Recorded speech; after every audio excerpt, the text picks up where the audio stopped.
Welcome back. Well, we had the healthcare havoc on the Hill, right? Now President Trump pivoting to taxes, and he's telling the Wall Street Journal that he hopes to give a tax break to the middle class. He says, quote, "The people I care most about are the middle-income people in this country who have gotten screwed. And if there's upward revision, it's going to be on high-income people. We have to take care of middle-income people in this country, but they built this country." Here to discuss Americans for Tax Reform President Grover Norquist and Americans for Prosperity President Tim Phillips. Grover, I go to you first. You're the smartest guy I know on taxes.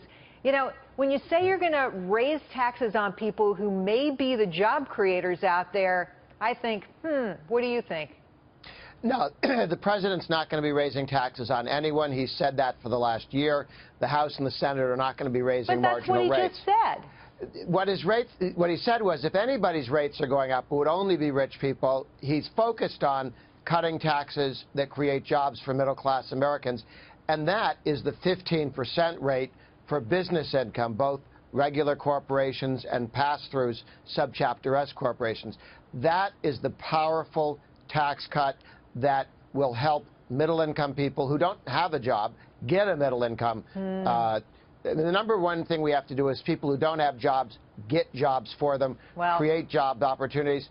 There's not going to be a tax increase for anybody. There will be significant job growth, deep tax rate reductions. Fingers crossed. And, of course, we had the big announcement about Foxconn today.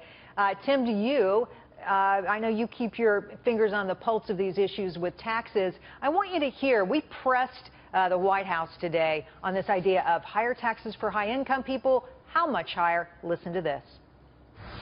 I quote here, "The truth is the people I care most about are the middle-income people in this country who have gotten, as he says, screwed. And if there's upward revision, it's going to be on high-income people." On that upward revision part, what exactly was the president talking about? Is it a revision from his plan on the personal side at 35%, or is it revising it up from the current tax code? Yeah, when we get ready to walk through the full details of the plan, I'm happy to do that at that time. But right now, we're focused on the three big priorities of the tax reform: a simple, fair tax code, middle-class relief, and creating jobs. Does the president believe that the wealthiest Americans deserve a tax cut? I think the president is looking and prioritizing middle-class tax relief. That was our own Blake Berman asking those questions at the White House. Tim, to you. Do you believe that high net worth, wealthy, high-end Americans need a tax increase?